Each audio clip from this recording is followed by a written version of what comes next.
로마서 11장 25절부터 36절의 말씀 독하겠습니다.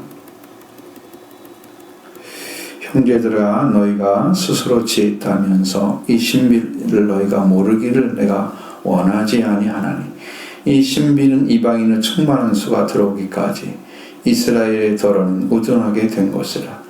그리하여 온 이스라엘의 구원을 받으리라. 기록된 바 구원자가 시온에서 오사 야곱에게서 경건하지 않은 것을 돌이키시겠고, 내가 그들의 죄를 없이 할 때에 그들에게 이루어질 내 언약이 이것이라 함과 같으니라.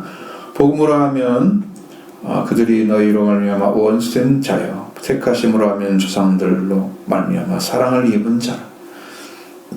하나님의 은사와 부르심에는 후회하심이 없느니라. 너희가 전에는 하나님께 순종하지 아니하더니 이스라엘이 순종하지 아니함으로 이제 긍휼을 입었는지라. 이와 같이 이 사람들이 순종하지 아니하나니, 아니 이는 너희에게 긍휼을 베푸시는 긍휼로 이제 그들도 긍휼을 얻게 하려 하심이라. 하나님의 모든 사람을 순종하지 아니하는 가운데 가두어 두심은 모든 사람에게 긍휼을 베풀려 하심이로다. 깊도다 하나님의 지혜와 지식의 풍성함이요, 그의 판단은 헤아리지 못할 것이며 그의 길은 찾지 못할 것이로다. 누가 주의 마음을 알았느냐? 누가 주의 모사가 되었느냐? 누가 주께 먼저 드려서 갚으심을 받겠느냐? 이는 만물이 주에게서 나오고 주로 말미암아 주에게로 돌아감이라. 그에게 영광이 세세에 있을지어다. 아멘. 성경을 읽으면 꼭 고전을 보는 느낌. 그래서 참 여러분도 참고 말씀을 읽어도 이해가 안 되는 부분. 제가 성경을 이렇게 쭉 보면서도 이 내용이 이게 무슨 말인가 이럴 때가 있단 말이에요. 근데 여러분도 아마 그렇게 됐을 것 같아요. 그래서 이게 너무나 완전한 이제 그 원에 가까운 그런 말씀을 여러분이 들으셔야만이 이걸 깨달을 수 있어요. 그렇지 않으면 지금 여기서 볼 때는 너무 힘들어요. 여기 성경에 지금 하나님의 신비라는 말을 사용했습니다. 신비라는 말은 이 보통의 이론이나 상식으로는 이해할 수 없을 만큼 신기하고 묘하다. 또는 그런 일이나 비밀이라는 말로 그게 우리 언어로 될 수 있는데, 원래 비밀이라는 히브리어 언어는 소드라는 단어를 사용합니다. 그리고 헬라어로는 뮤스테리온입니다. 그래서 영어로는 이제 미스테리가 되는 거죠. 미스터리. 비밀이라는 일반적인 의미로 숨기고 공개하지 않는 것을 말하는 거예요. 성경에 있어서 하나님의 계시하지 않고는 알려지지 않는 일.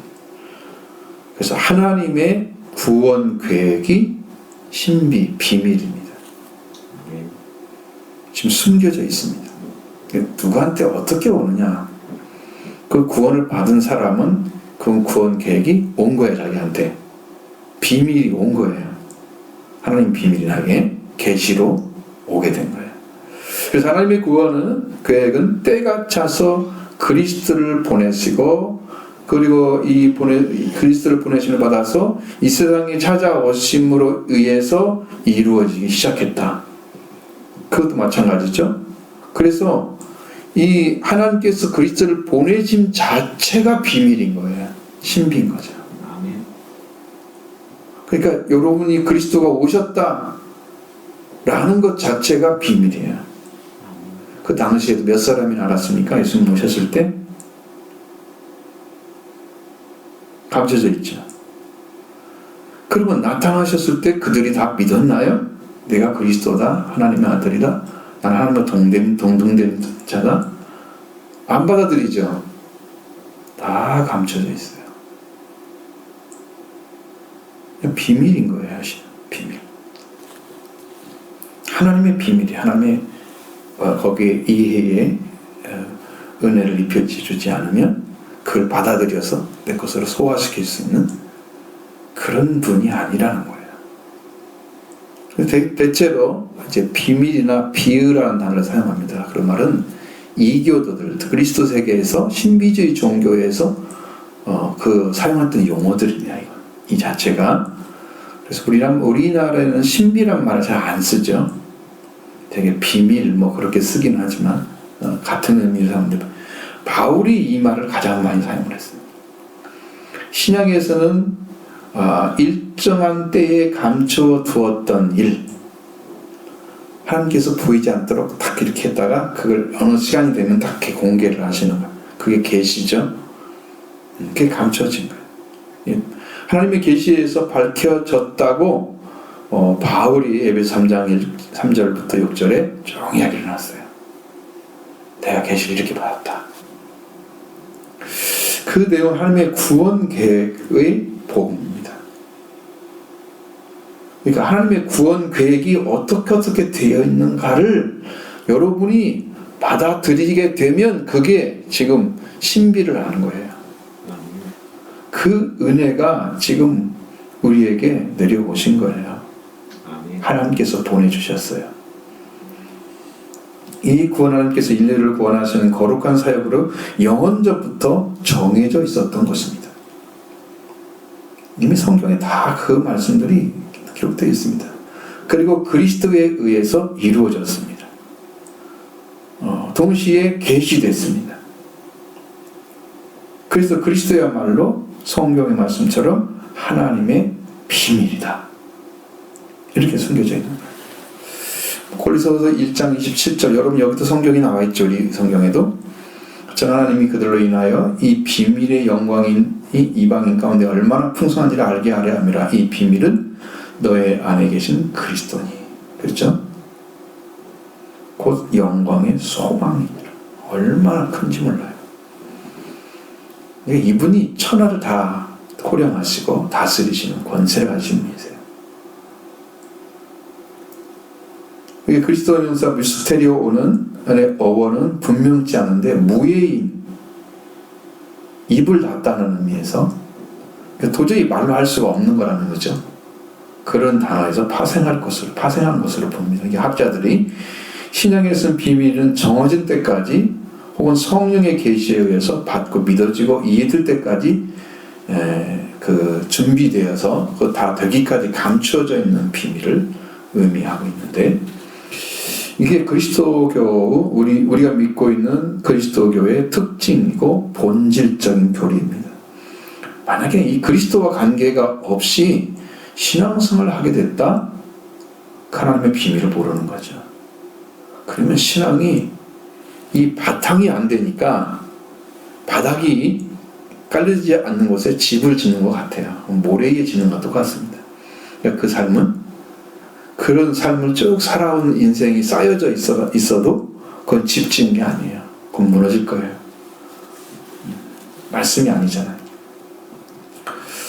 자, 이제 그래서 비밀이라는 말 자체가 오이라는 뜻으로 사용되는데, 성경에 있어서 이 기이한 표현이긴 한데, 바울은 이게 이방 세계의 구원을 전해주는 것, 그것이 비밀이라고 말하고 있어요. 그러니까 얼마나 거기에 깊은 뜻을 감추고 하나님이 있는지, 하나님의 깊은 뜻이라고 거기에 기록되어 있고, 유대인이나 그리스도를 막느라고 하나님께 백성에게 계시된 그리스도가 바로 그 계시다, 그 비밀이다 라고 말씀하고 있습니다. 그래서 골로새서 1장 2절 이하에서 바울은 이 그리스도, 즉 그리스도에 의한 구원을 받고 그에 따라서 약속된 영광의 소망이 바로 하나님의 비밀이고 신비다. 그러니까 그는 하나님 안에 감추어진 걸 다 깨달은 거예요. 다 내려왔어요. 하나님의 구원 계획이 어떤 걸 다 지금. 그래서 우리에게 이 성경을 통해서 기록해 놓은 거예요. 서신서에. 그 이쁜 것을 여러분 다 깨닫게 되신다면 우리는 진리를 알고 비밀을 한 것입니다.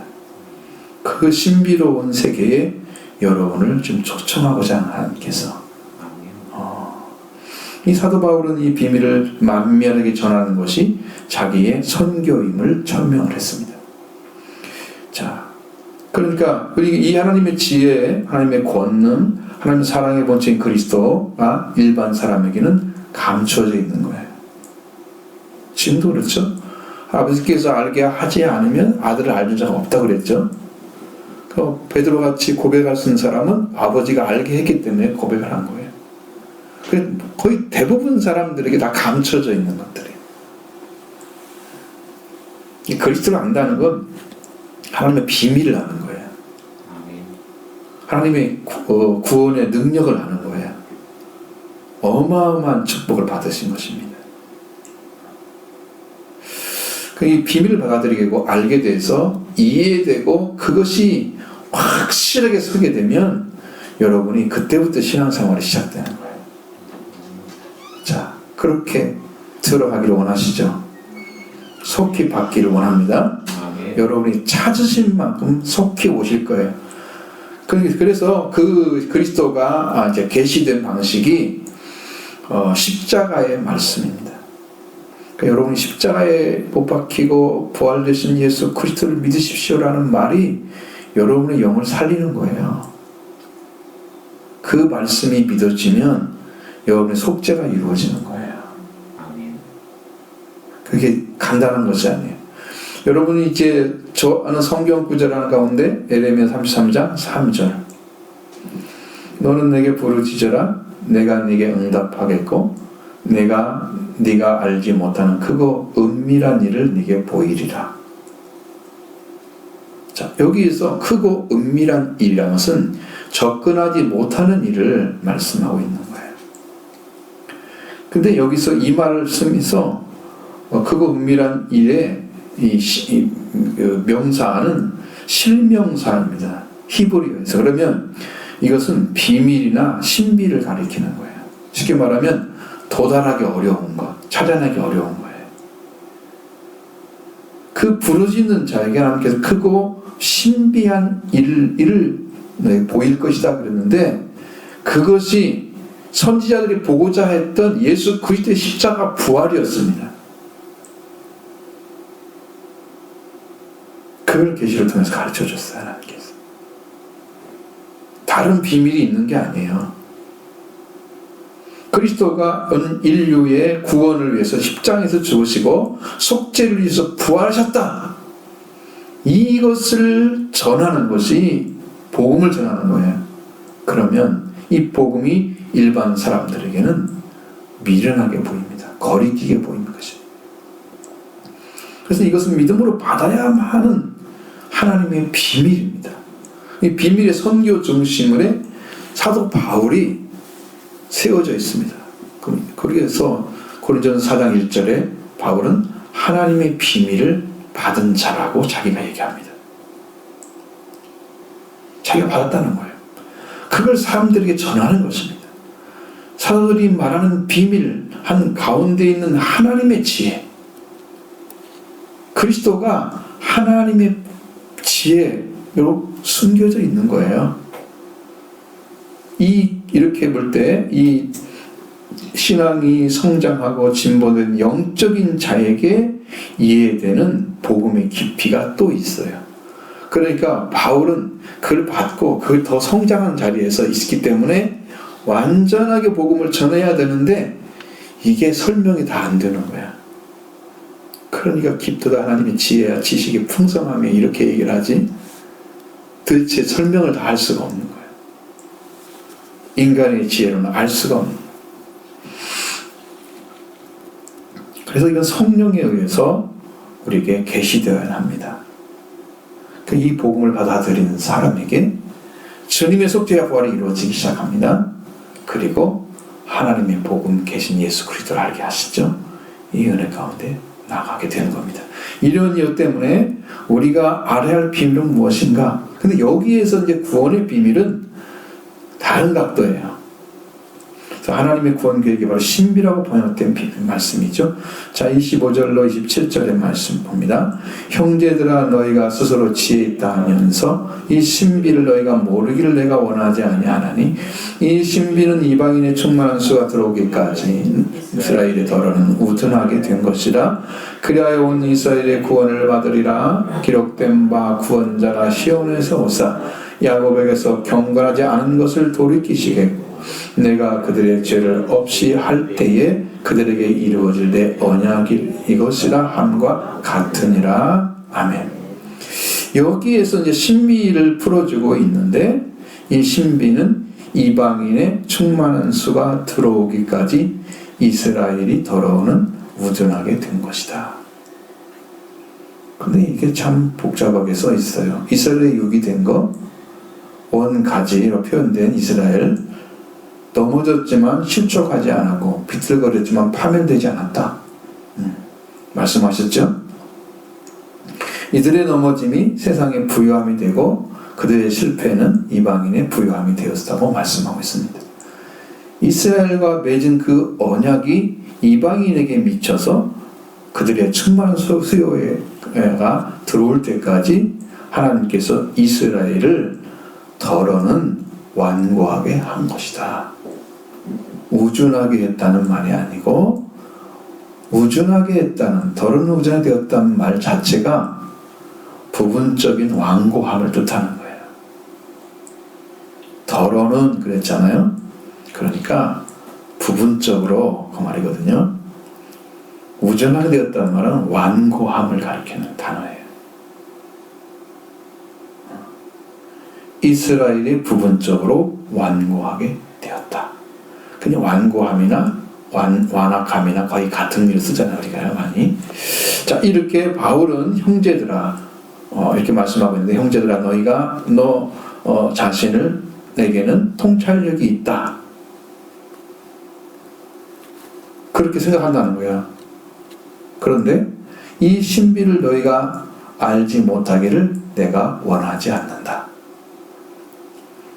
이방인의 분량이 충분히 들어올 때까지 이스라엘이 부분적으로 완악하게 된 것이다. 완고하게 된 것이다. 이 말입니다. 그러니까 스스로에게 통찰력이 있는 사람들이라고 생각해요. 너희들이. 근데 이 신비에 대해서는 너희들이 알지 못하기를 내가 원하지 않는다 하면서 그 신비에 대한 이야기를 하는 거야, 지금. 그들의 신비를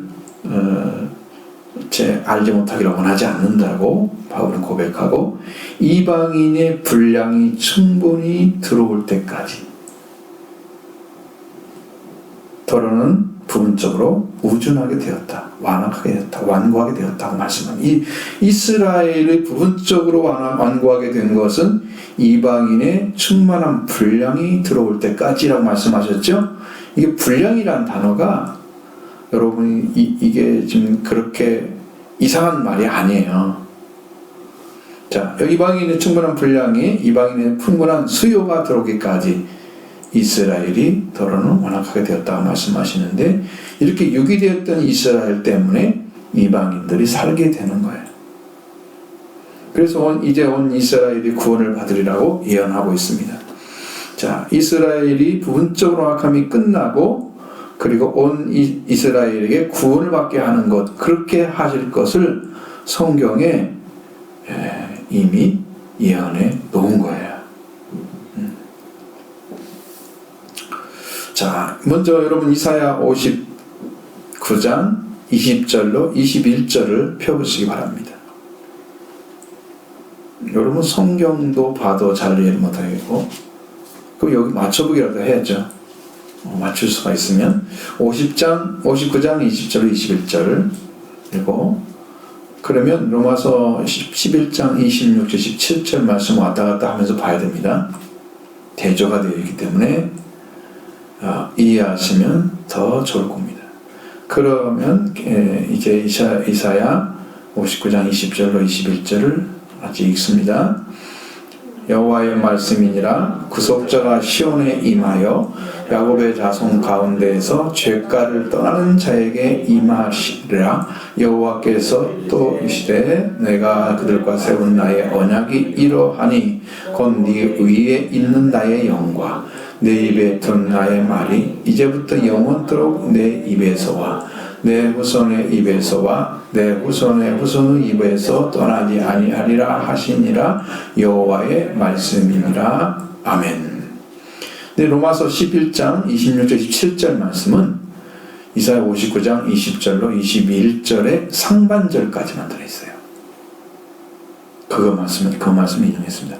구원자가 시온에서 오사 야곱에게서 경건하지 않은 것을 돌이키시겠고 내가 그들의 죄를 없이 할 때에 그들에게 이루어질 내 언약이 이것이라.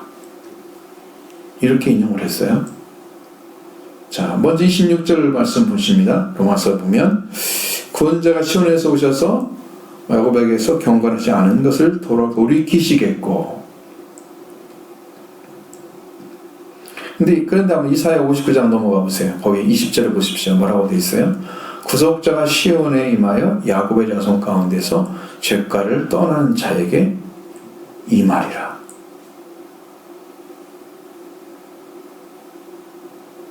이제 이렇게 내용이 많이 다른데 여기 죄가란 말을 빼먹고 인용을 했어요. 그것이 나중에 27절로 넘어가서는 이렇게 다시 정리가 돼서 돌아옵니다. 자, 26절에는 구원자가 시온에 오셔서 야곱에게 경건하지 않은 것을 돌이키시리라 하신 말씀으로 번역해 놨습니다. 여기에서 야곱 자손 가운데서 죄가를 떠나는 자에게 59장 20절에는 죄가를 떠나는 자에게 구속자가 시온에 임할 거라고 말씀하시는데, 그럼 이사야를 통해서 구속자가 그들에게 임하시기 위해서는 야곱 자손 가운데 죄가를 떠나는 것이 필요했죠. 이 말씀을 로마서 11장 26절에서는 구원자가 시온에서 오셔서 야곱에게 경건하지 않은 것을 돌이키실 것이라고 내용이 바꿔져 있어요.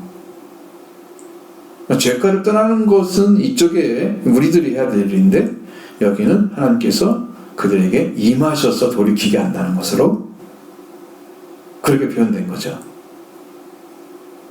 많이 달라졌죠? 그렇습니다. 그럼 이 두 성경을 공동적으로 보면은 구원자, 구속자죠. 그 구원자, 구속자가 이 시온에 임하시는 이유는 야곱의 자손 가운데서 죄가를 떠나는 자. 이 죄가란 말은 죄와 허물을 말합니다. 그러니까 죄와 허물에서 떠나는 자에게 임하신다고 약속하고 있는 거예요.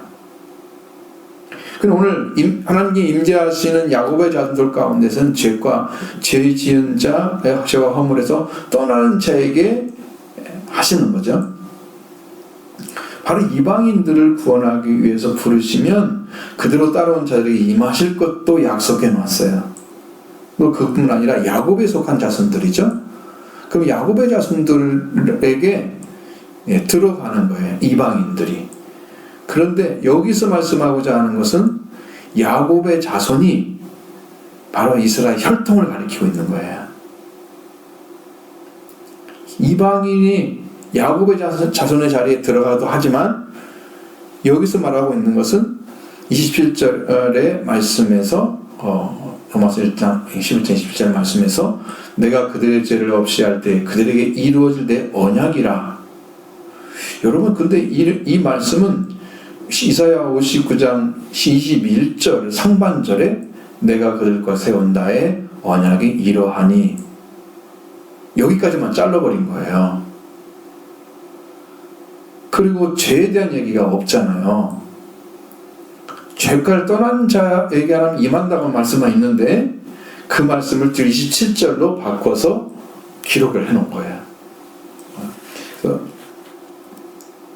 그래서 이사야 59장 20절에 구속자가 시온에서 야곱의 자손 중에서 죄가를 떠난 자에게 말해, 죄가란 말을 하는 거죠. 죄가를 떠난 자를 인용해서 그들의 죄를 없이 할 때에 27절의 말씀에 그들에게 이루어질 언약이 이것이다. 이렇게 바꿔놨습니다.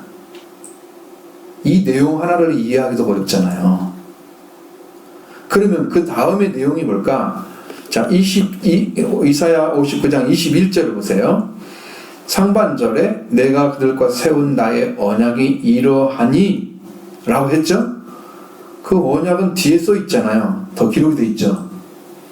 근데 로마서 11장 27절에는 내가 그들의 죄를 없이 할 때에 그들에게 이루어질 내 언약이라 이렇게 바뀌어진 거예요.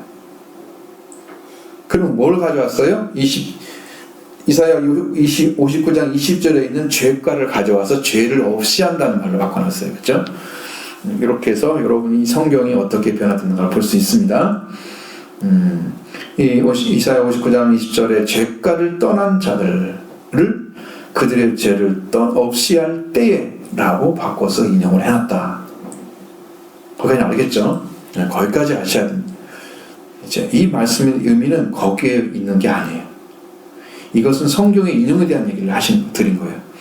더 중요한 말씀은 로마서 11장 20절 27절로 돌아옵니다. 이 기록된 말씀에 무엇을 말씀하고 있느냐?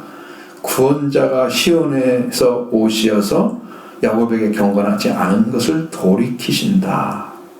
즉 야곱에 속해 있는 자들입니다. 이들의 생활은 아직 경건하지 않은 거예요. 자, 야곱에 속해 있는 거예요.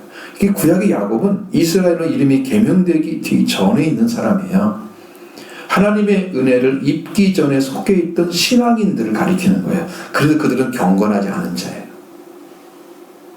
야곱의 혈통이지만 아직 하나님께 회개하고 돌아오기 이전의 사람을 가리키는 거예요.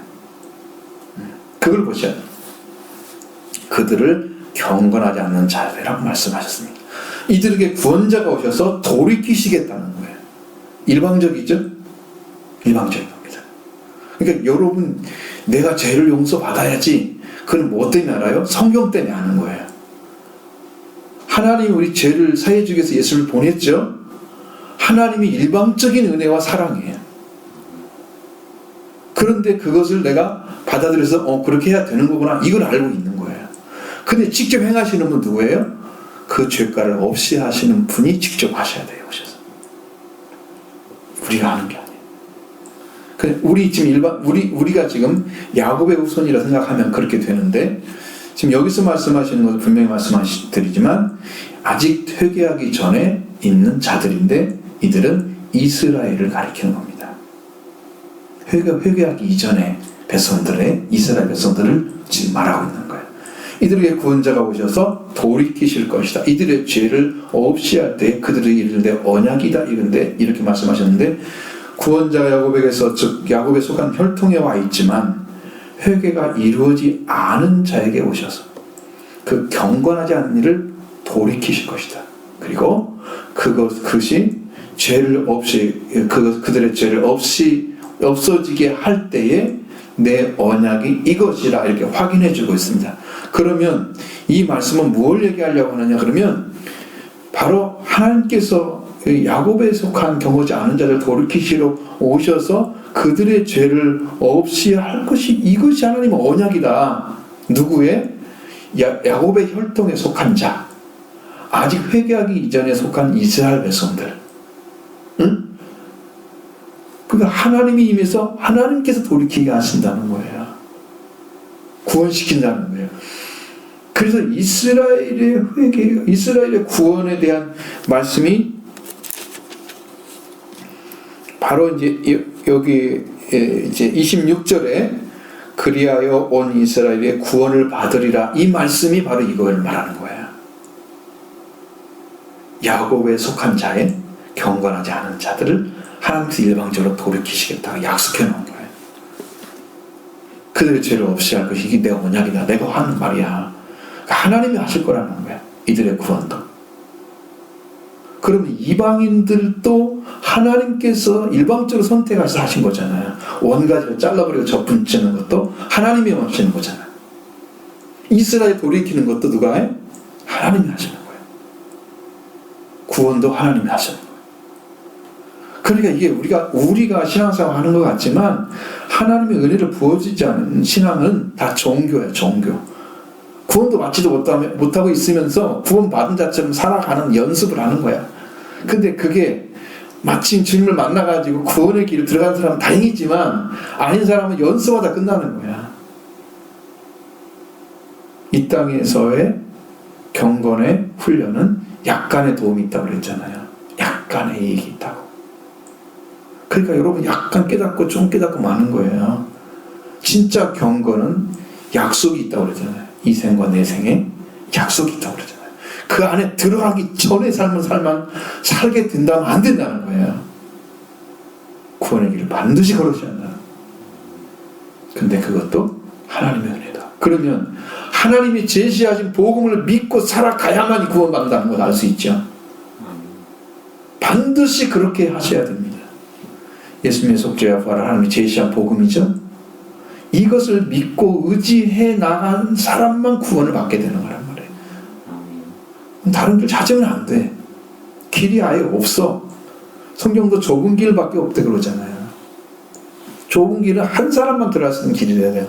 언어로 보면 한 사람만 걸어갈 수 있는 길이에요. 그러니까 여러분 구원은 나 개인적으로 받는 거예요. 좁은 길을 찾는 거예요. 내가 회개했는데 옆에 사람 회개했다 똑같이 회개된 게 아니에요. 다 달라요. 가족도 다 달라요. 야고가에서 달라져요. 똑같지 않아요. 지금 여러분 어느 자리에 서는가를 보셔야 돼요. 이것으로 정확하게 자기를 판단하지 못하면 구원의 길을 아직 찾지 않고 있는 거예요. 무지한 자예요. 돌이키시기 원합니다. 속히 들어오기를 원합니다. 하나님께서 그렇게 하실 거예요. 여러분을 위해서 지금 말씀하고 있는 거예요. 한 분 한 분이 살게 되기 위해서 말씀하고 있는 거예요. 이스라엘은 육이 되고 구원자가 임하셔서 구원할 때까지 이들을 구원하시는 것이 뭐에 속해 있다? 하나님의 신비에 속한 것입니다. 근데 이제 그게 문제죠. 이방인의 수요가 충만한 수요가 들어올 때까지 이렇게 부분적으로 이스라엘이 완고하게 됐다라고 말씀하고 있잖아요. 그럼 이스라엘이 그렇게 된 것은 이스라엘 문제, 하나님께서 하신 거예요, 그거. 그리고 나는 이방인이잖아요. 그럼 이방인의 충분한 수요가 들어올 때까지 하나님 참으시는데, 이스라엘을 그렇게 완고하게 해놨는데, 그러면 나는 이방인의 수요에 지금 들어와 있느냐, 그런 거예요. 나는 그것이 내 것인가? 구원이. 하나님께서 지금 그걸 찾고 있는 거잖아요, 여러분이 보셔서. 여러분이 들어가 안 들어가 결정할 수 있는 권한은 없지만 이 복음을 듣고 있다면 여러분 그 길을 지금 들어오라고 초청하시고 있는 거란 말이에요. 그것을 믿느냐는 게 중요해요. 여러분이 불붙도록 일어서야 됩니다. 연약한 자리, 그냥 예전부터 신앙생활 했던 그렇게 해서는 구원에 들어갈 수가 없어요. 제시한 복음을 붙잡고 통곡하면서 기도하면 은혜를 구하는 자가 돼요. 여러분 망령 때 행했던 에서는 나중에 그 축복을 다 한 다음에 야곱이 다 가로챘잖아요. 그렇게 한 다음에 나도 눈물을 흘리며 통곡해도 그거는 줄 것이 없다 그러잖아요. 그렇게 되지 않아야죠. 그 전에 들어가야 되죠.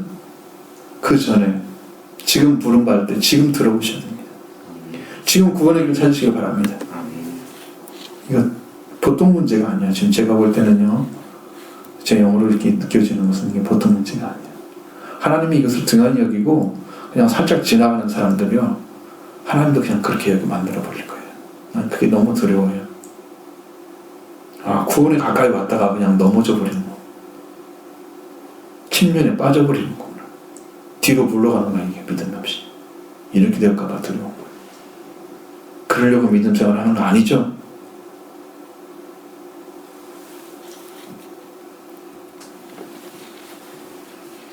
하나님께서 이렇게 부르시고 선물을 주시는 곳에서는 후회함이 없다고 말씀하고 있습니다. 이게 무슨 말일까요? 자, 27절, 28절, 19절 말씀 보겠습니다. 복음으로 하면 그들이 너희로 말미암아 원수된 자요, 택하심으로 하면 조상들로 말미암아 사랑을 입은 자라. 하나님의 은혜와 부르심에는 후회하심이 없느니라. 아멘. 이 복음을 따른다는 말은, 복음을 따르면 그들이 너희로 인하여 원수된 자요 그랬습니다. 복음을 따르는 이스라엘은 복음을 따르면 이스라엘은 로마에 있는 성도들, 오늘은 이 복음을 듣고 있는 모든 자들, 우리로 말미암아 적이 있는 자가 됐다.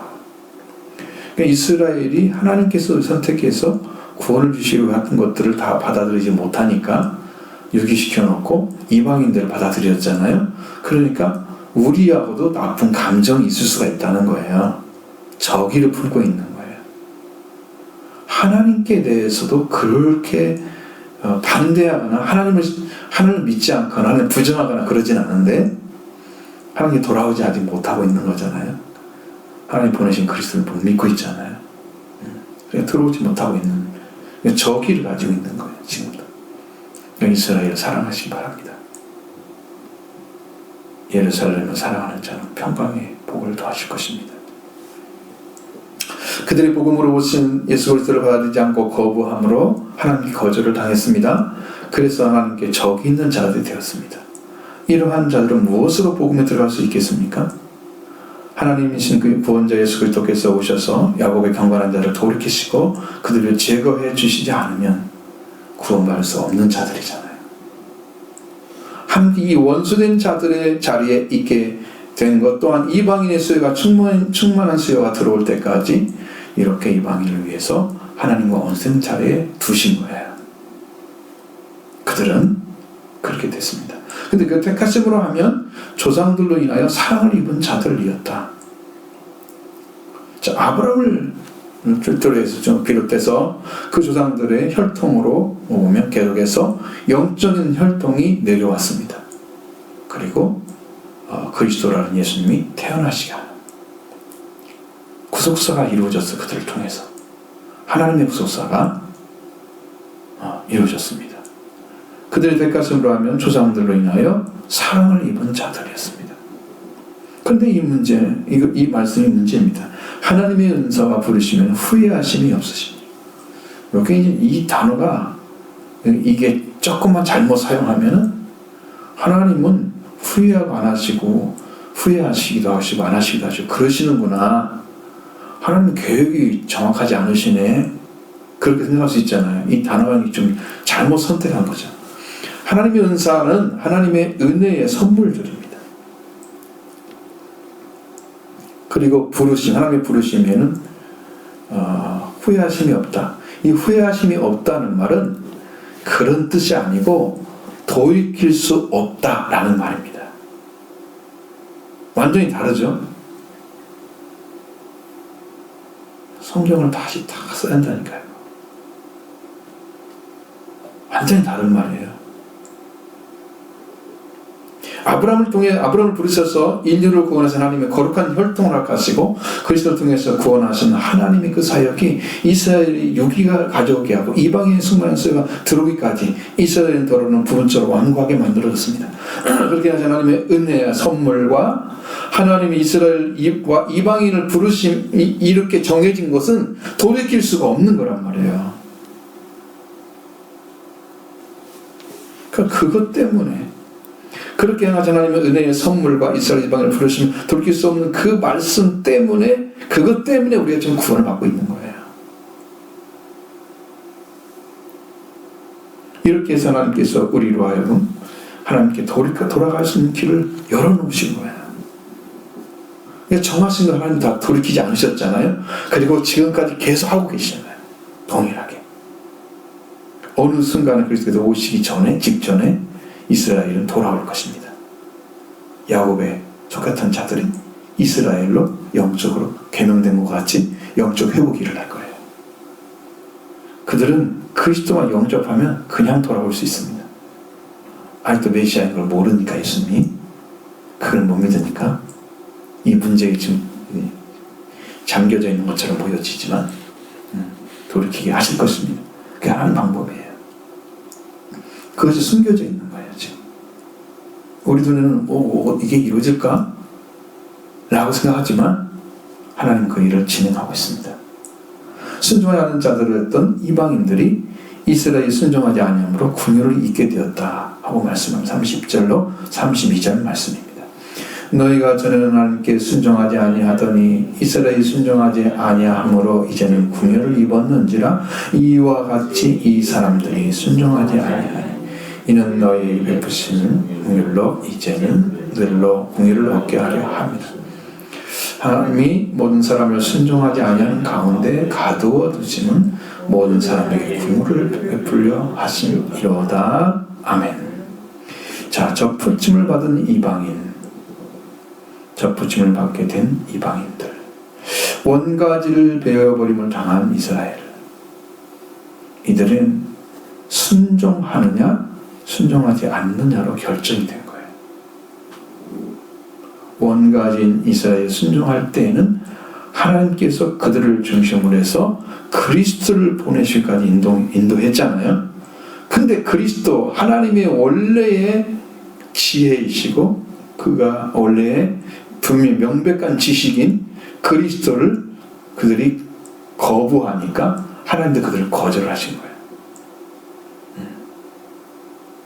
그 그리스도께서 승천하시고 40년이 흘러갔습니다. 그리고 예루살렘이 완전하게 멸망을 당하죠. 그 후로 이방인에게 복음이 전해지는 시대가 된 거예요. 이 복음의 이방인들이 하나님께 순종으로 돌아오는 길은 예수 그리스도의 죽으심과 부활을 전했을 때 그들이 이 믿음으로 영접을 해서 그리스도를 순종함으로 하나님의 긍휼이 그들에게 임했습니다. 이스라엘이 순종하지 아니함으로 이방인이 하나님의 긍휼을 잊게 된 거예요. 거꾸로. 여기가 받아야 되는, 네가 안 받으면 내가 이리로 보내지. 이렇게 보내셨어요. 여러분이 복음을 믿고 순종한 하나님의 긍휼을 잊게 되는 거, 이건 지금도 하나님 우리 그 긍휼을 베풀고 계십니다. 그러니까 복을 받아들인 자는 얼마나 큰 복을 받았느냐, 하나님의 긍휼을 받게 되면 우리가 하나님을 얻게 되는 거예요. 하나님 우리의 상급이 되는 거예요. 그러나 순종하지 않으면 하나님을 잃어버리는 거예요. 그래서 그들의 상은 사망입니다. 사망은 지옥의 열매입니다. 그럼 많은 사람들이 복음을 듣고 믿고 순종하지 아니합니다. 그래서 하나님께서 그러면 이대로 멸망의 길을 걸어가라고 놓아두시고 계신단 말이에요. 반쪽짜리 군이죠. 군멸이. 그 31절을 보십시오. 이와 같이 이 사람들이 순종하지 아니하니 이는 너희에게 베푸시는 그 긍휼로 이제 그들도 긍휼을 얻게 하려 하심이라고 말씀하셨습니다. 여기에 순종하지 않는 사람들이 누구겠어요? 앞에서 누가 순종하지 않았다고 그랬죠? 이스라엘이죠. 이스라엘입니다. 이 순종하지 않았던 자들에게도 이방인에게 베푸신 그 긍휼로 이제 그들도 긍휼을 얻게 하실 거다. 이렇게 하시는 거예요. 이스라엘의 구원을 하실 거라고 말씀해 주신 것입니다. 이 긍휼 하나님의 자비입니다. 남을 사랑하고 가엾게 여기는 것. 하나님은 우리를 자비를 가지고 우리를 대하셨습니다. 이방인 우리를 사랑하시고 우리를 위해서 원가지를 베어버리고 접붙임을 주시고 우리를 다시 그렇게 살리신 것은 하나님의 자비를 힘입은 것입니다. 그 자비를 받지 못하고 베어버림을 당했던 이스라엘, 그들에게 이제 다시 자비를 베풀 것이다. 그러니까 이렇게 역사를 운영하시면서 수없는 사람들이 살고 있는 그 세상 속에서 하나님이 필요한 대로 선택하시고 구원한 역사를 진행해 오신 거예요. 역사 가운데. 그 가운데 여러분이 들어있는 거예요. 이 구원이 우리에게 지임하여 온 거예요. 너도 믿고 구원을 받으라고 지금 이 말씀대로 여러분이 가르쳐주고 있는 거예요. 그건 이건 믿기만 하면 구원될 줄 믿습니다. 아멘. 믿는 거 하나만 여러분이 요구합니다. 행위를 요구하는 게 아니라 여러분이 열심히 기도하라. 그건 무슨 말이냐? 복음을 찾으라는 얘기입니다. 기도하라는 의미는 한 것을 위해서 기도하는 건 그거 하나님 원하는 게 아니고 복음을 찾는 거예요. 그 복음을 믿고 그 안에서 이루어지는 은혜를 누려가는 삶을 위해서 여러분이 주시는 거예요. 그러니까 세상 거 구하는 게 아니란 말이에요. 복음을 찾고 구하는 거죠. 그 안에 주님이 계셔서 여러분이 행하신 모든 은혜를 다 내려놓으셨잖아요. 내 안에 그게 오게 되면 내가 그 일을 행하게 될 것입니다. 예수님이 어떻게 하나님의 그리스도 역사를 하나님께 약속하신 말씀 다 이뤘겠어요? 하나님과 완전한 관계 안에 계셨기 때문에 이루신 거예요. 그럼 여러분도 하나님의 복음을 받아서 그 은혜 가운데 여러분이 말씀으로 인해서 하나가 되어져 있으면 여러분이 행위를 하지 않아도 여러분의 삶 자체가 행위가 되는 거예요. 빛으로 나타나요. 생명의 빛으로 나타나요. 그 안에 삶이 중요한 건데 여기는 아니고 이 겉에 있는 행위를 따지는 사람들은 아니 여기에서 내려오는 빛도 안 가지고 무슨 빛의 역할을 한다고? 그러니까 앞뒤가 안 맞죠, 신앙이. 그죠? 자, 하나님은 이 이제 모든 사람들을 순종하지 않은 가운데 가두어두신 이유가 있다고 말씀합니다. 하나님께서 32절 말씀에 하나님 뭐라고 말씀하면 하나님이 모든 사람을 순종하지 않은 가운데 가두어두시는 모든 사람에게 긍휼을 베풀려 하심이로다. 최후에는 구원을 주시려고 하는 하나님의 계획이 있으셨다는 거예요. 자, 여러분 하나님께 순종하는 자에게 하나님께서 어떻게 놔뒀는지를 성경에 보면 나와 있는데 로마서 1장 18절에 자, 하나님께서 어떻게 하신 보세요. 또한 그들이 마음에 하나님 두기를 싫어하며 하나님께 그들을 상실한 마음대로 내버려 뒀죠? 합당하지 못한 일을 하게 하셨다. 이 말은 뭔 말이냐? 사람들이 마음에 하나님을 영접하는 거 싫어해. 하나님 인정하는 거 싫어해. 마치 죄악을 당하는 것처럼 범죄를 해야 되는데 못하게 하는 거지. 그래서 그 상실한 마음대로 그냥 내버려 두셨어요. 그리고 합당하지 못한 일을 하게 하신 거예요. 하나님이 그 마음을 주기 싫어하는 사람들은 선생님으로 두셨다는 것은 가치 없는 이해력대로 그냥 두셨다는 의미입니다. 내가 이게 가치 있는 올바른 거야 라는 것을 이해할 수가 없는 그걸 가지고 있으면서 그 하나님을 싫어하는 거야. 그러니까 하나님은 그대로 놔둬버린 거죠. 그래서 어떻게 보냐, 그 사람들이 이 합당한이라는 말은 적합한 일인데 사람이 꼭 해야 하는 알맞은 일이 적합한 일이에요. 그러니까 사람이 해야 될, 하나님으로부터 창조받은 사람이 해야 할 일을 안 하고 하나님께 하지 말라고 하신 죄만 짓는 자들이 된 거예요. 28절 이하의 말씀을 쭉 보면 죄에 대한 설명이 쭉 되어 있단 말이에요. 이렇게 놔두신 거예요. 죄 가운데. 그래서 죄인이 되고 말았습니다. 죄인의 삶입니다.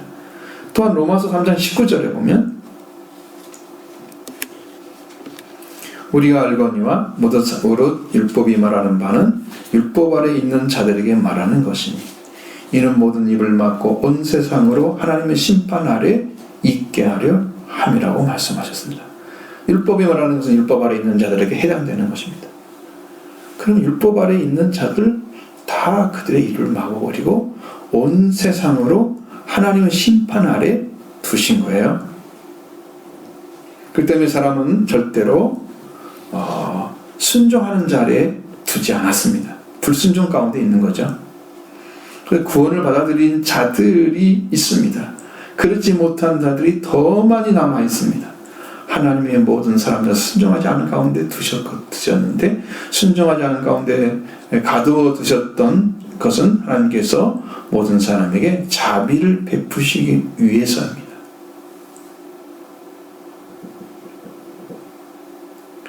율법은 이처럼 불순종 아래 감금된 상태에 있는 모든 사람들을 지키는 파수꾼 역할을 하고 있습니다. 이러한 율법의 역할은 모든 사람을 보호하는 것으로 가둬 놓으시고요. 하나님께서 믿음이 밝게 드러나게 될 때까지 인류를 통해서, 율법을 통해서 인류를 자멸로부터 보호하시는 그 역할이 율법의 역할이었어요. 그 다음에 하나님께서 그리스도를 보내셔서 그 자비를 나타내신 거예요. 모든 사람에게 나타나신 거예요. 그러니까 이것들이, 이 말씀들이 전부 감춰져 있는 겁니다. 자, 여러분들에게도 심령 안에서 내가 하나님을 순종해야지, 말씀에 따라 순종해야지 라는 정신이 뜨겁게 일어난다고 하면 여러분은 그 은혜를 지금 잊고 있는 거예요. 내가 순종해야지 마음이 없으면 그 은혜 가운데 아직 들어오지 못한 거죠. 사랑함이 적은 거예요. 하나님께서 이렇게 순종하지 않는 자리에 가두어두신 이유가 모든 사람에게 하나님의 자비가 이거야 라고 그들에게 나타내려고 하시는 겁니다. 지금도. 좀 여러분이 지금 잘 안 되고 있는 이런 일들은 하나님의 일봉적인 은혜와 그 사랑을 통해서 이루어 가실 겁니다. 네, 여러분들이 지금 제시된 복음을 믿고 의지하면 이런 고생하고 순종하지 못해서 완전한 복음을 모르는 이런 무지한 자리에 서서 계속 힘들어하는 상황들이 끝이 나야 되죠. 그걸 하나님이 지금 기다리고 있는 거예요. 그러니까 여러분들이 빨리 들어오는 길을 찾으시는 거, 그것이 복음을 믿고 따르는 그 길입니다. 그것 때문에 기도를 해야 되는 거예요, 여러분들은. 찾으라, 두드라, 다 이거 뭐 때문에 그래요, 구하는 거. 이거 뭐 때문에 그래요? 하나님 것을 찾기 위해서 그런 거예요. 세상 것 찾으라, 구하라, 이거 말씀하지 않았어요. 문 두드리라 말씀하지 않았어요. 자, 하나님의 지혜와 지식의 풍성함이 끝이 없다고 말씀하고 있습니다. 33절로 36절의 말씀입니다. 자, 깊도다 하나님의 지혜와 지식의 풍성함이요 그의 판단은 헤아리지 못할 것이며 그의 길은 찾지 못할 것이로다. 누가 하나님의 주님의 마음을 알아서 그의 모사가 되었느냐? 누가 주께 먼저 드려서 갚으심을 받겠느냐? 이는 만물이 주에게서 나오고 주로 말미암아 주로 돌아감이라. 그에게 영원히 세세의 영광 세세에 있을지어다. 아멘. 아멘입니다. 하나님의 지혜와 지식의 풍성함은 깊다. 이 깊다라는 말은 깊음이라는 뜻입니다. 이게 감탄사죠. 감탄사입니다. 가 들어가야 돼요. 그래서 깊도다. 하나님의 지혜와 지식의 부유함이요. 풍성함 똑같은 의미죠. 그렇겠습니다. 여기서 이 깊음은 하나님의 부유함을 가리켜오고 있습니다. 깊을수록, 여러분 샘물이 깊을수록 깊을수록 그 샘이 깊은 데서 나올수록 물 양이 많은 거죠. 얕은 데서 나오면 조금밖에 안 나오는 거잖아요. 깊으면 깊을수록 샘이 깊을수록 큰 거잖아요. 그 깊이가 깊을수록, 그죠? 그래서 하나님의 깊이가 너무 깊다 그러면 그것은 하나님이 우리에게 주고자 하는 게 풍성하다는 거예요. 깊다는 것은. 샘으로 생각하면 돼요. 샘. 예? 하나님이 우리에게 가지고 있는 지혜, 하나님의 지혜, 하나님의 지식이 풍성하다. 그 하나님의 지혜는 뭐냐? 하나님의 구원 계획이 지혜입니다. 그 이방인들에게 전한 복음, 십자가의 도는 하나님께 뭐였어요? 하나님의 구원하시는 능력이 되신다고 그랬잖아요. 하나님의 구원하시는 자 자체가 이미 그게 비밀인 거예요. 신비인 거예요. 그래서 지혜 안에 감춰져 있는 거예요. 하나님의 구원 계획입니다. 그러면 지식은 뭐냐? 하나님께 속하는 것을 아는 것이 지혜입니다. 내가 하나님께 속했구나. 나는 지식을 찾은 거예요, 지금. 하나님의 지식을. 내가 하나님 속한 걸 모른다? 그러면 지식이 없는 거야, 지금. 회개가 필요하죠? 그런 애 기록을 합니다. 자, 그래서 지혜는 하나님의 구원 계획을 가리키고 지식은 하나님께 속하는 것을 함께 속하는 것을 아는 거예요. 그래서 하나님께서 창조하시기 전에 이미 말씀으로 계셨습니다. 요한복음 1장 1절 말씀에서 태초에 말씀이 계시니라. 이 말씀은 하나님과 함께 계셨으니 이 말씀은 곧 하나님이시니라. 태초에 계신 말씀, 그분이 하나님이십니다. 성부, 성자, 성령 계셨습니다. 이분들이 다 구원의 계획을 다 세우시고 계신 거예요. 창조부터 시작해서 인류를 구원하신 역사 다 그 안에 이미 준비가 되어 있었던 거예요. 그래서 말씀이셨던 거예요. 이것도 이제 엄청난 이제 축복입니다. 우리한테 이렇게 하나님 지금 계획하시고 계셨고, 그 다음에 에베소 1장 3절로 4절의 말씀, 여기에서는 자제할 말씀이 하나 있습니다. 자, 1장 3절로 4절의 말씀. 네? 보시죠. 찬송하리로다. 하나님 곧 우리 주 예수 그리스도의 아버지께서 그리스도 안에서 하늘에 속한 모든 신령한 복을 주시게 주시되, 그 창세전에 그리스도 안에서 우리를 택하사 우리로 사랑 안에서 그 앞에 거룩하고 흠이 없게 하시려고. 자, 이 말씀 보면 창세전에 그리스도를 우리 택하신 거죠. 하나님의 구원 계획이 언제 있었다고요? 창조 전에 있었다는 거예요. 이걸 계시로 알게 된 거예요. 그래, 기쁘신 하나님의 지혜, 그 지혜가 부여하신 것입니다. 이미 말씀하시고 있죠. 그다음 요새 3장 8절로 11절의 말씀 보십니다. 모든 성도 중에 지극히 작은 자보다 더 작은 나에게 이 은혜를 주신 것은 측량할 수 없는 그리스도의 풍성함을 이방인에게 전하게 하시고, 영원부터 만물을 창조하신 하나님 속에 감춰졌던 비밀의 경륜이 어떠한 것을 드러내려 하심이라. 아멘. 하나님께 은혜를 주신 그 바울에 주신 것들을 보면 이게 얼마나 놀랍냐 그러면, 측량할 수 없는 그리스도의 부유함이 이방인에게 전하게 하시려고 하는데, 그럼 여러분에게 우리에게 온 거예요. 지금 그것이 영원부터 만물을 창조하신 하나님 속에 감추어져 있던 비밀의 목적, 비밀의 계획이 어떠한 것을 드러내는 거다. 이게 하나님의 지혜인 거예요.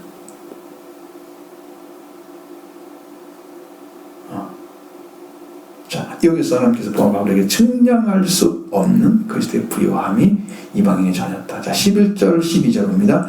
이제 교회로 말미암아 하늘에서 있는 통치자들과 권세들에게 하나님의 각종 지혜를 알게 하려 하시니, 곧 영원부터 우리 주 예수 그리스도 안에서 예정하신 뜻대로 하신 것이라. 아멘.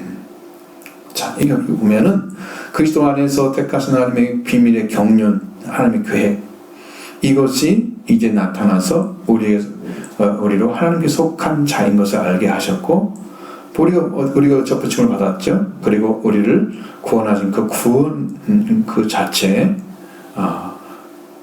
바로 그것입니다. 하나님 지혜입니다. 그래서 내가 하나님께 속한 자인 것을 아는 지식을 이제 갖게 됐어요. 그래서 하나님의 구원 계획은 영원전부터 있는 거예요. 너무나 크고 높고 깊어요. 알 수가 없는 거예요. 사람이 판단할 것이에요. 그렇기 때문에 하나님의 판단을 헤아리지 못할 것이며 그의 길은 찾지 못할 것이다 라고 말씀하시는 거예요. 하나님 판단이란 하나님의 결정행위를 가리킵니다. 하나님이 이렇게 해야겠다고 결정하고 하죠. 행하시는 거. 그걸 판단이라고 번역하는 거예요. 하나님의 결정행위는 우리가 찾아낼 수가 없어요. 헤아리지 못하는 말은 찾아낼 수가 없다는 거예요. 자, 그리고 그의 길은 하나님의 행위와 구원사를 가리키는 거예요. 하나님이 어떠한 행위를 하시고 구원하실 건가를 에 대해서 알 수 없다는 거죠. 찾지 못한다는 말은 알 수 없다는 거예요. 아예 사람이 근접할 수 있는 구원 계획도 아니야. 하나님의 지혜도 아니고, 우리 사람이 찾아낼 수 있는 그 아주 가까운 것이 아니야. 영원 전부터 이미 존재했던 거예요. 이렇게 하나님께서 준비하신 것을 바울은 이 계시를 통해서 알게 된 거예요. 그러니까 누가 주의 마음을 알았냐고 묻고 있습니다. 누가 그의 모사가 되었냐고 묻고 있습니다. 예수님의 마음, 주님의 마음은 하나님의 구원의 뜻을 가리킵니다. 구원하고자 하는 뜻. 그 뜻을 누가 알겠어요? 마음으로 이해하겠어요? 모르죠? 모사는 상담자를 가리킵니다. 모사가 되겠느냐? 모사꾼 나오죠? 근데 그런 모사가 아니에요. 언어로 보면 상담자라고. 자, 누가 주님의 구원의 뜻을 알았겠습니까? 아무도 몰랐다는 거예요. 누가 그의 상담자가 되겠습니까? 되었느냐? 묻습니다. 아무도 그 하나님을 상담하는 사람이 없어요. 그럼에도 하나님의 구원 계획, 구원의 사역, 이방인의 구원 사역 이루어졌고 그것을 사상에 나타내셨습니다. 이것이 하나님의 신비입니다. 또 누가 주께 먼저 드려서 갚으심을 받겠냐고 하고 있습니다. 주님께 먼저 드려서 보답함을 받는 것. 그럼 주님이 원하시는 것을 드리는데도 우리가 인색하면 안 되죠? 하나님 원하시는 걸 드려. 여러분 자신을 하나님께 내가 아무리 드려도 다 드려지지 못하니까 나의 몸을 드리겠습니다. 나 자신을 드리겠습니다. 내가 가진 것보다 더 큰 게 나잖아요. 그죠? 이건 내 소유물이잖아, 밖에 있는 것들은. 그죠? 일종의 소유물이죠, 이런 것들은. 내가 가져갈 건 아니지만, 내가 마음대로 사용할 수 있는 것들이잖아. 내 자신이 하나님께 사용하는 날 드려. 하나님이 우리를 보답해 주시는 거예요. 상급을 주시죠. 고난과 함께 동행하고, 말씀에 같이 순종하고, 그 날을 드려서 하나님이 우리를 보답해 주시는 것을 누가 하겠습니까? 이것을 하나님의 지혜와 지식에 부유함을 가지고 있는 사람이죠. 그 사람이 할 수 있습니다. 그 말씀을 깨닫는 자가 복이 있습니다. 마지막 36절에 이는 만물이 주에서 나오고 주로 말미암고 주로 주에게로 돌아감이라고 말씀하셨습니다. 모든 것이 주님에게서 나온다는 거예요. 모든 것이 주님으로부터 있고 모든 것은 근원은 주님이시다 고백하고 있습니다. 주로 말미암고 주님을 통하여 주로 말미암고는 주님을 통하여. 그러니까 주님을 통하여 그 과정에서 펼쳐지고 결말에 오게 되죠. 그리고 주에게로 돌아간다. 모든 것이 주님을 향하여 간다라는 의미입니다. 향하여 간다는 말이에요. 근데 여기에서 이제 하나 중요한 단어가 잘못 해석이 되어 있습니다. 36절에 첫 마디에 이는 이라고 단어 있습니다. 헬라 호티입니다. 접속사입니다. 이는 이렇게 해석하면 안 되고 왜냐하면 뭐뭐 때문에 이렇게 해석해야 됩니다. 왜냐하면 모든 것이 주님에게서부터이고 주님을 통하여 주님에게로 향하는 것이기 때문이라. 이렇게 해석하면 정확합니다.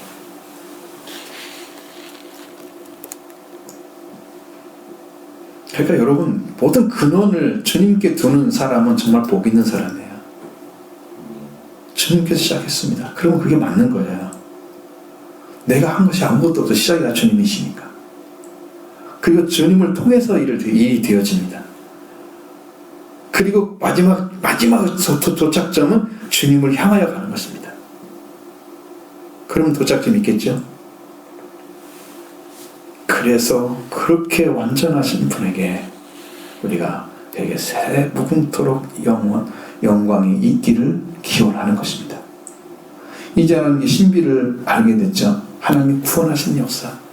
지금도 숨겨놓고 계시는 건데 여러분도 그 수요 안에 들어오게 되면 이방인의 수요 안에 들어오게 되면 그 신비를 깨달게 될 것입니다. 그것은 숨겨져 있는 게 아니라 나에게는 비밀이 아닌 거예요. 이제는 신비를 아는 자가 된 거예요. 그냥 신비로 놔두는 게 아니고 감춰져 있는 것을 안 놔둬요. 하나님께서 바울이 그걸 알았던 거죠. 신비를 계시를 알게 됐죠. 왜? 자기는 유대인이잖아. 어차피 이스라엘 사람이고 그러니까 상관이 없어. 근데 우리는 바울이 이방인의 사도가 돼서 이방인이 가져야 할 복음들을 다 가르쳐 주는 거야. 그래서 우리가 이방인의 수요 가운데 들어가게 하신 거예요. 그 여러분이 그 소에 딱 들어가서 이제 이게 신비가 내 안에도 이루어졌구나. 하나님의 신비가 구원 계획이 내 안에 이루어졌구나. 이렇게 찾아낸다면 여러분 복 받은 줄로 믿습니다. 그럼 나중에 이스라엘도 이렇게 돌아올 것이다. 이 약속도 하나님이 하신 거구나. 그것도 바울을 통해서 찾아냈습니다. 하나님께서 주셨어요. 교회에서. 그러니까 모든 사람이 다 이방인이나 이스라엘이 다 하나님께 하나가 돼서 성령 안에서 아버지께 나아가는 이런 길까지 완전하게 찾아서 이제는 예수 그리스도가 오시게 되면 유대인도 다 회개해서 올라가고 이방인들 중에서 택함 받은 사람들이 쭉 올라가고 십자가 부활이 이루어진 사람들 그 공정 혼인자 안에서 이 복을 누리게 될 것입니다. 이런 축복이 여러분이 있기를 원합니다. 이런 복을 받으시길 바랍니다. 그것을 위해서 여러분은 지금까지 불러오신 거예요. 지금까지 불러서 신앙을 하게 하신 거야. 이제는 나도 찾은 사람이 돼야 되겠다. 그렇게 찾은 그 믿음을 가지고 여러분 사시면 하나님의 영광이 받으시고 하나님 영광 받으시고 또 교회도 영광 속에서 풍성하게 은혜를 누리면서 우리가 함께 자라게 될 것입니다.